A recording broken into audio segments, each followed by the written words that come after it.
What's up, Exit the Matrix family? Bob here. Hey guys, I hope you're having a great day. Thank you for joining me on this morning talk. Hey guys, as you know, I live in the Appalachian Mountains. I am in the Smoky Mountains. And, just so you know, we did okay from the storm. The town that I live in, we were kind of in the eye of the storm. So we got a decent amount of rain and we got some winds. However, we did not get the torrential downpour that the eastern part of the mountains got in the Asheville and Hendersonville area. And of course, you're hearing about Chimney Rock and some other towns around that area, Swannanoa. Those are over east of us by about an hour and a half. And now there is another town called Waynesville that's about 45 minutes from us that got hit pretty hard too, but still not even as hard as Asheville. So, we kind of lucked out. We never even lost power at our house. We did.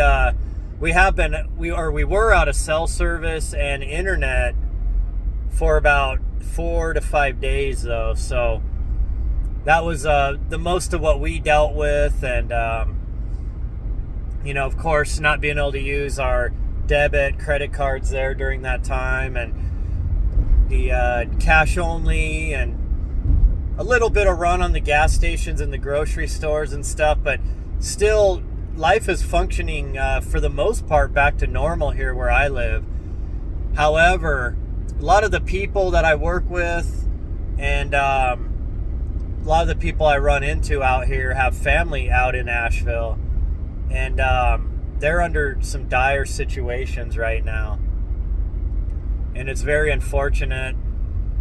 A lot of people still can't get hold of family members over there. There's a lot of areas out there that still have no cell service, no internet, and are pretty much cut off from the outside world. There's so many trees out here, and with the landslides that they had and the amount of rain that was toppling trees over the roads and such, a lot of the roads out here are next to rivers because, the river areas give you a place to build the road because it's a little flatter surfaces, where you can build on, because it's obviously the mountains out here, so it's not a lot of flat places to build roads and stuff. So you're going to build in the passes and along the rivers. And unfortunately, during torrential downpours like that, all the water gets washed to those areas. It gets funneled into those areas. So those were the areas wiped out, roads wiped out, sections wiped out, and a lot of homes destroyed. And I've seen videos of Asheville. We moved out to North Carolina about 5 years ago from Colorado, and when we first moved out here, before I could get reestablished in a job, I was doing Lyft out in Asheville, and I did a lot of work around the Biltmore area, running workers onto the Biltmore estate, picking people up around Biltmore Village and such, and running people back and forth from the airport in Asheville and the downtown part. And it's crazy to see some of these places that I worked, that I would grab lunch, like that Wendy's that the water was basically up to the roof. I grabbed lunch there one time, because I was down in the Biltmore Village area, and just to see that was all underwater. The art districts, a lot of the river districts had like art walks, and Asheville to me was very similar to Boulder, Colorado. I grew up near Boulder, Colorado, and kind of that same vibe. It still had a little bit of touch of the old hippie style to it. However, most of the people are more or less just yuppies, rich liberals that live in both those towns, Boulder and Asheville. But you still got the working class, and and you still have the mountain people that, the families that have been out here for 100 plus years, So it's a pretty diverse area.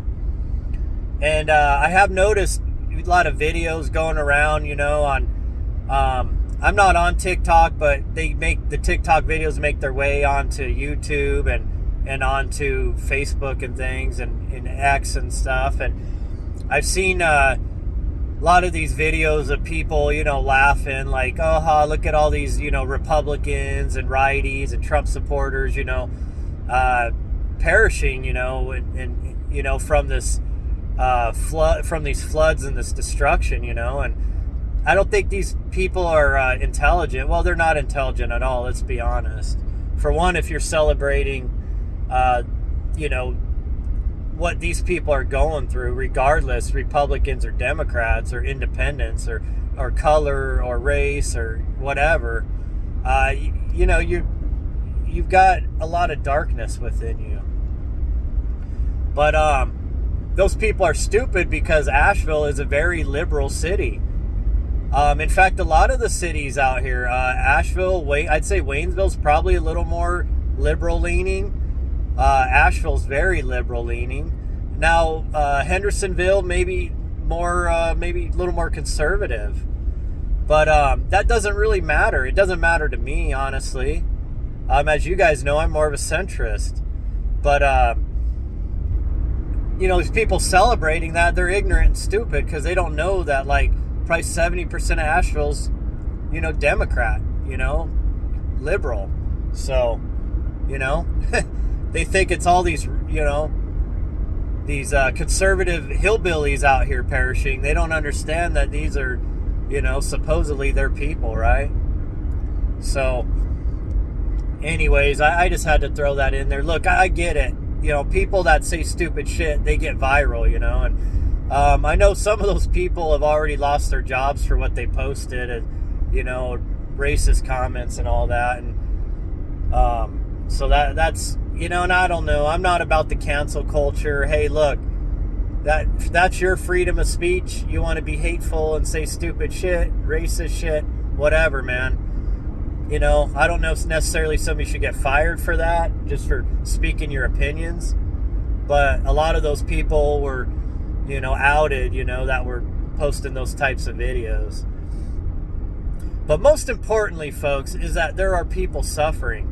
And I can guarantee, I can tell you right now, I have not seen one single FEMA vehicle, no FEMA personnel, no National Guard, nothing in the town I live in or the town that I work in, which is even a little closer to, the town I work in got hit a little harder than the town I live in, but still not bad. But they have a large river going through their town, and there were some houses destroyed near the river, but still not near the destruction that was in the Asheville area. And there's people in dire consequences, folks. They're running out of food in Asheville. The grocery stores, there's a lot of areas that still have no power, which means those stores, that most of that food, even the food that is there, is bad now, unless it's canned or dry goods, as long as there's no water damage. And the warehouses, the grocery warehouses, think about this. Even the stores, even their warehouses, if they're out of power for a time, those are refrigerated, climate-controlled warehouses to keep that food. Without that, you start getting mold. You start getting, it's very high humidity out here, especially when it's raining that much. And so now you have warehouses of rotted food. So you have roads out. It's hard for semis to get in and get supplies. And yet, through all this, I've seen no National Guard, no FEMA. Now, like I said, my town is not in the middle, of the worst part of this. But however, folks, you got to understand, there's, where I live, one of the main highways you come into North Carolina from Georgia comes up through my town. And that's where you would see these vehicles coming up here, especially if they're coming up from Georgia to make their way over to Asheville to try to get supplies and stuff. You'd think you would see convoys of National Guard, that you would see convoys of FEMA vehicles. Now, I have seen convoys, folks, of electric vehicles, of linesman vehicles. And shout out to the linesmen out there. I have a family back in Colorado that are linesmen. I have some cousins and an uncle. And my grandpa actually used to be the head of the electric department in the town I grew up in outside of Boulder. And so my family's, on my mom's side, is very connected, to linesmen's work, power work. And I have seen convoys of linesmen vehicles and workers coming from other states. I seen Motor City Electric. I believe they're out of Detroit. They were staged in a plaza shopping center near where I work, and there was probably about 30 trucks. So there are states sending help. There are power companies sending help, but no FEMA, no National Guard. Now, I want you to understand, the governor of this state, I don't know a lot about him because we haven't been out here that long, but I haven't been impressed with the guy. He's a joke from what I've seen. He's a liberal. He's a little more of a moderate, I guess you could say. But, he's very liberal on some policies. He's moderate on others. And that's because, for the most part, North Carolina is a red state, slightly leaning, purple right now. Basically, just the cities are Democrat and liberal. But the most of the counties, and especially most of the mountain areas, are conservative. So that's kind of where that's what you find in most states anymore. The balance is the counties are red and the cities are blue, and it just depends on the percentage of both of those to depend on the state for the most part. But he's a joke. I mean, he's out there talking, we're doing this, we're doing that. He's got the ability to get a lot more stuff done. To be fair to Elon Musk, apparently Trump reached out to him to see what he could do to help, and he has gotten he's focusing Starlink satellites over this area, and he's allowing people in these hard-hit areas to get basically a free 30-day uplink to Starlink so that they can get, their cell service and, get a hold of people. So, I mean, that's more than so far what the state's done or the feds have done. I mean, like I said, folks, it seems like there's not much of a response from the feds or the state officials. I mean, Cooper's running his mouth, but you don't see anything. FEMA, like usual, is arriving late, and it sounds like they're more concerned with controlling how supplies are being doled out and controlling who's helping and who can help and who cannot with the efforts. That seems like that's all they're concerned about, just power grabs. Bureaucracy. And this is coming from out of Tennessee. There's people in Tennessee saying that there's already been charities been doing field work with donations and supplies and rescue workers. And FEMA finally shows up in Tennessee, and instead of working with those groups, they're telling them to get the frick out and telling them to stop and that they're going to handle it. And they're confiscating supplies and stuff. I mean, this is unbelievable, people. I mean, if you don't think this stuff is all orchestrated, I don't know what to tell you. I mean, let's be real here, folks. Our government has had the ability for probably 50 to 70 years to manipulate weather patterns through atmospheric conditions, through putting electrical magnetic frequencies into the air and such. You would know it as HAARP, HAARP. For a long time, the main HAARP facility was in Alaska, where they were doing their research and testing how they could manipulate, weather patterns and such, how they could manipulate electromagnetic frequencies in the air. And of course, they claimed it was all, for picking up signals from I don't even know if you could say the name of the country right now, because it'll probably get blocked for some reason. But the guys on the other side of the ocean from us, the big, huge nation. So they claim one thing, but they always use these technologies for another thing. But now they have mobile HAARP abilities. They have mobile HAARP facilities and such. And they have them set up all over the United States. And then they can cloud seed too, folks. So all this talk for so long about, these crazy people saying that they can manipulate the weather, that's insane. That there's hundreds of patents that prove they have the technology, folks. And they have already come out on the news admitting that they cloud seed and they do geoengineering. So let's just shut the F up about these naysayers like, Snopes said that they can't do that. Well, shut the fuck up, dude. You're a lying piece of crap. And you're stupid. They have the technology, folks, and they will use it when they feel they need to.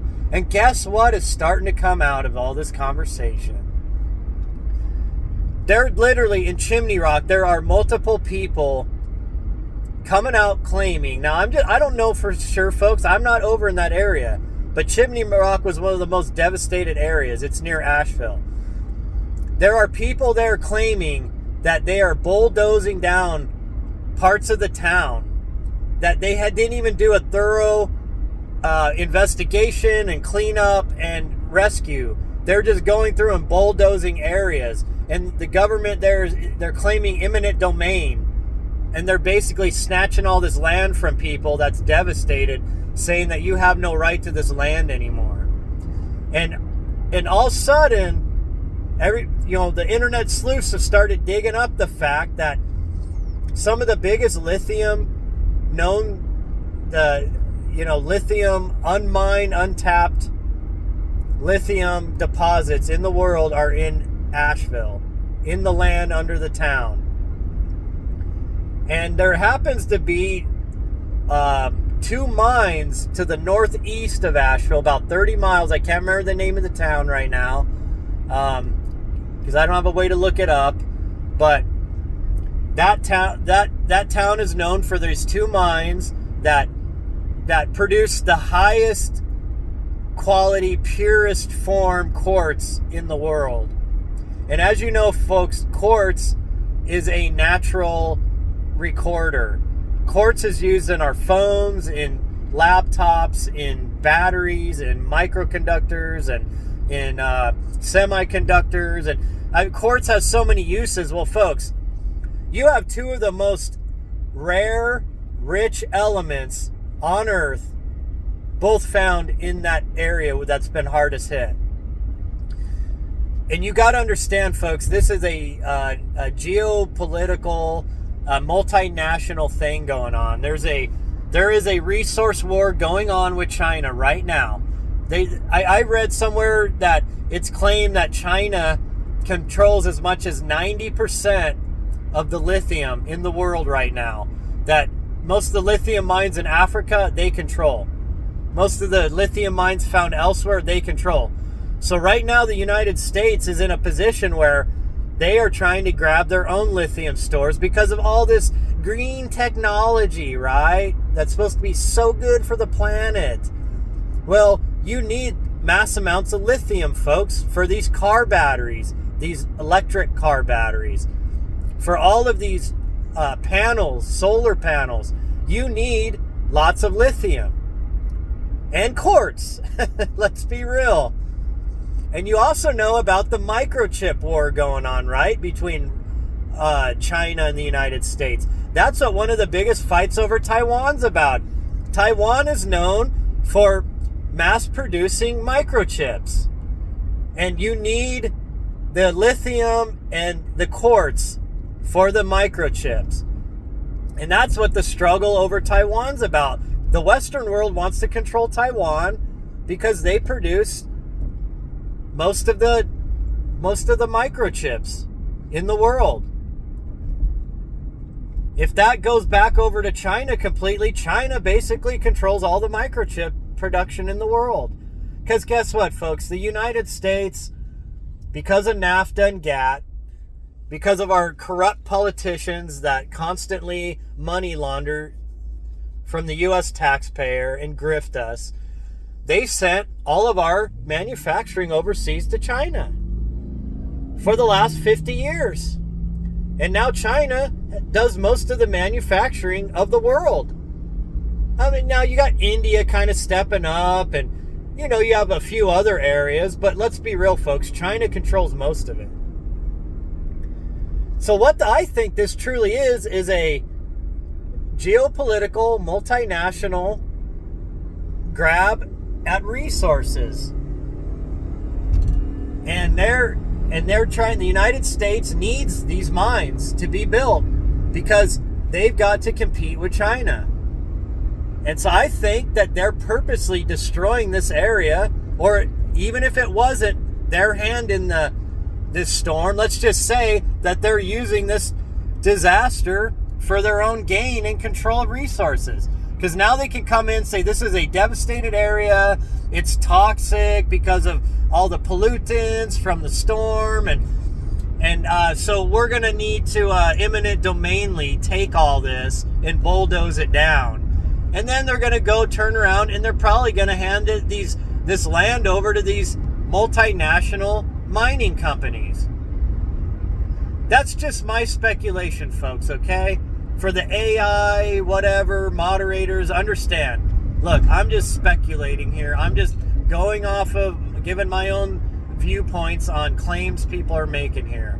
I'm not claiming I know 100% that any of this is going on. But let's connect the dots, folks. Let's play the game of connecting the dots. Does it all make sense, the picture to you now?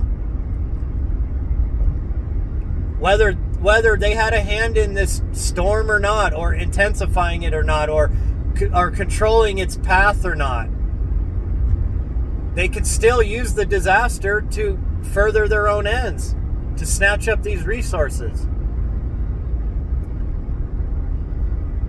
So folks, what does that tell you?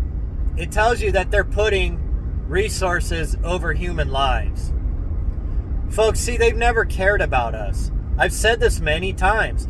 For people that don't understand this, folks, when you enter this realm through the female portal, that's how you immerse your spirit into this realm, into the human avatar body.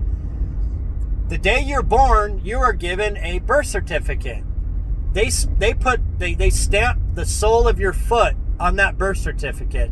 And that birth certificate is tied to your social security number, folks. Your social security number is literally a number that gets traded on the stock exchange as a collateral on the U.S. debt to the central banking cartel family known as the Rothschilds, okay? You are owned by the Rothschilds the day you are born. If your country has a central bank connected to the city of London, to the Rothschild banking system, then you are property of the Rothschilds, folks. And the reason why they stamp the sole of your foot on your birth certificate, it's not just for identity, folks.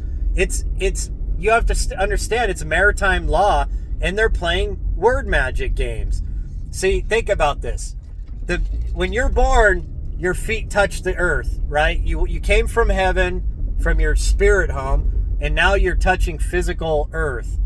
Well, the sole of your foot touches the earth. It's symbolic of now they own your soul. Think about the sole of your foot. They have an imprint of it on your birth certificate tied to your social security number. It's like marking your cattle, that social security number. And they playing with word magic, now they own your soul. I know it sounds crazy, folks, but this is what these people do. It's how they think. It's how they operate. Okay? They play word games with us because they understand that words create thought forms and ripples in the quantum field. And they play word games because the sound resonance of the word is powerful. And the intent in it's powerful. And so by changing the spelling, get it? Spell, to put a spell. By changing the spelling of the word, they get that same sound resonance still, but it tricks you to what the meaning of it really is. See, that birth certificate stamping that deed that they own to yours, and you get your social security number that's traded like a commodity. What does that make you, folks? It makes you cattle or sheep. See, that's why your job calls you a human resource manager, right? Not only that, you're considered a commodity to be traded on the stock exchange. I've tried to tell people this over and over, folks, that this is this was meant to be the Garden of Eden, this realm, but it's been taken over by dark entities, and they've turned it into a prison planet. And when you come here, the day you were born on this earth, in most countries, you are a debt slave the day you were born, okay? You had no say about it or nothing, and they stamp the sole of your foot because they consider that they now own your soul while you're here. See, that's the thing. They can only manipulate your soul while it's here on earth. They have no power over your spirit. They cannot harm it. They can only manipulate it through its interaction with the human avatar, with this realm. So I know we went big jump, right?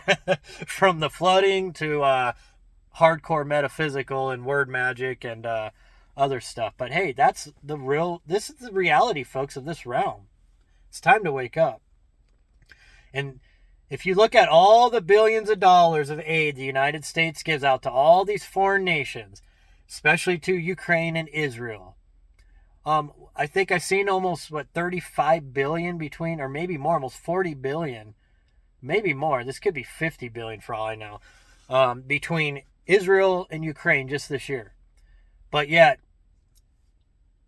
even in a liberal city, Asheville, decimated in the mountains, and all these surrounding towns affecting, hundreds of thousands of people. $750, folks.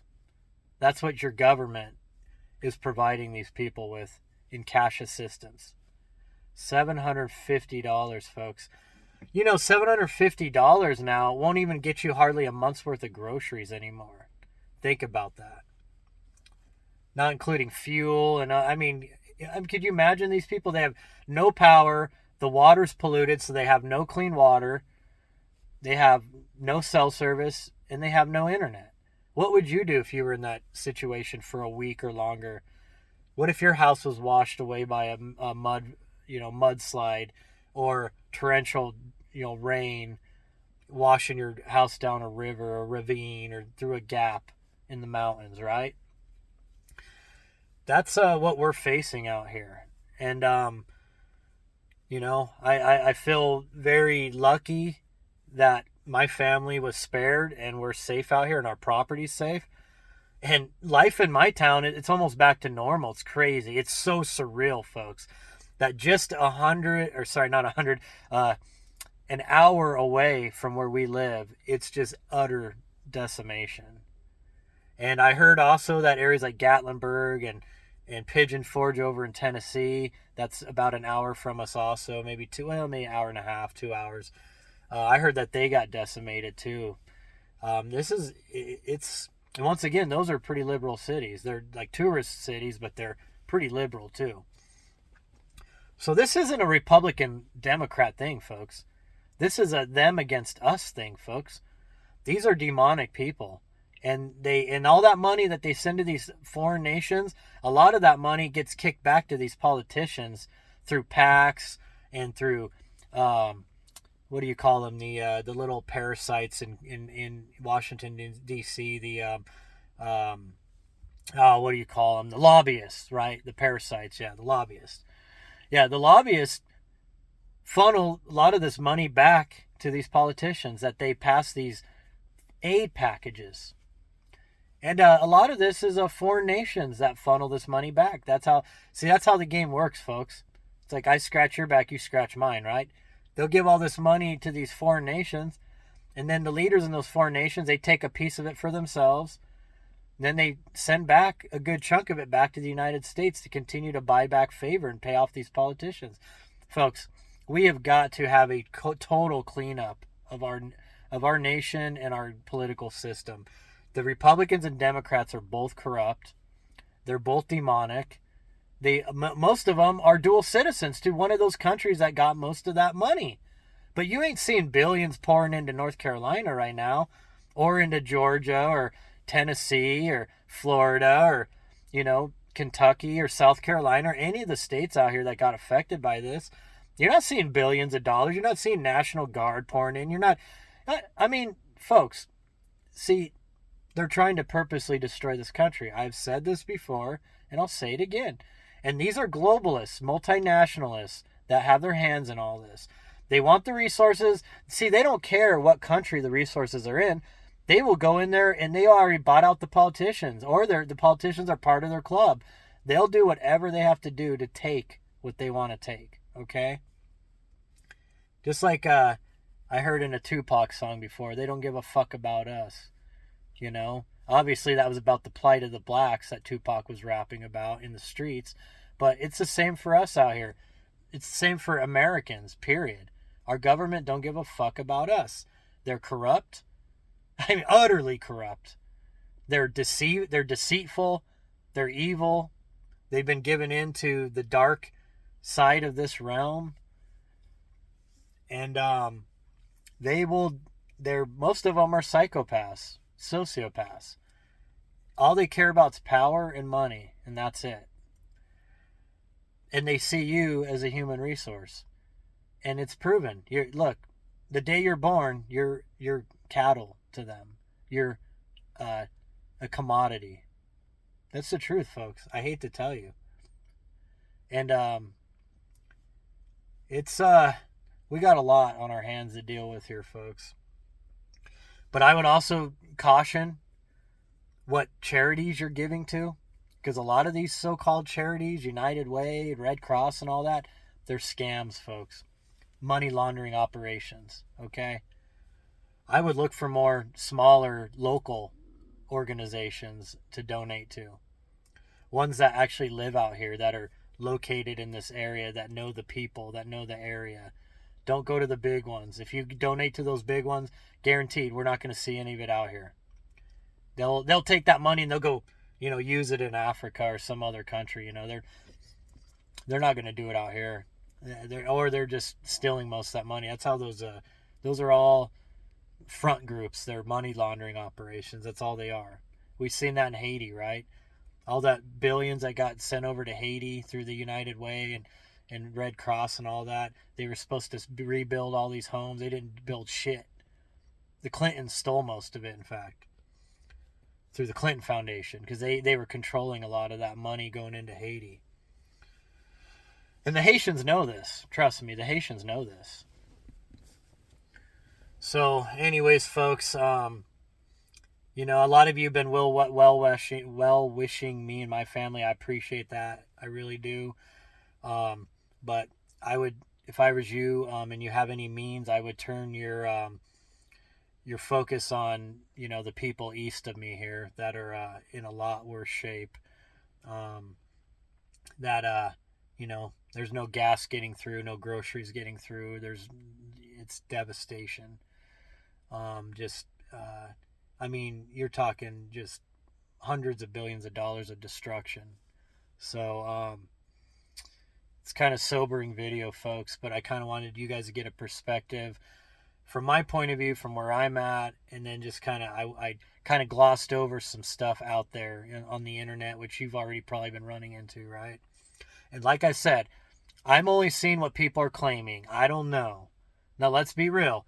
There's a lot of clout seekers whenever there's something like this that will go out there and they'll embellish and they'll even lie just to get likes and follows, and try to, bilk people of money and stuff. So, you know, uh, just understand that too. So I don't know, folks. I don't know. Are they trying to wipe out sections of Asheville and these other towns so they can build lithium mines?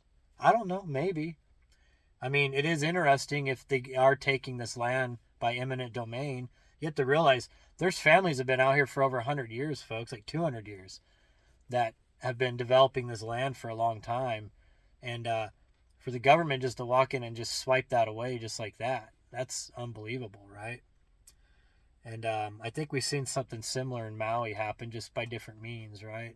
So, anyways, guys, hey, I love you guys. I appreciate you guys. I may even try to, if it's possible, if I'm able to, on my Exit the Matrix Facebook page, I may try to get a GoFundMe set up so that we can build up a fund that we can get out to some of these local charities and stuff out here. I don't know what that's going to look like to go through all that. I don't know if I have the time and means to do that, but if I can, I may set that up. Um, but we also, folks, all of us got to become journalists, on spot journalists. We all got to be, every day around you, when you're seeing corruption, when you're seeing all this, you need to start reporting it, spreading the knowledge, recording it, whatever. We've all got to start doing that, folks, because we can't trust the mainstream media. The mainstream media is downplaying all this stuff big time.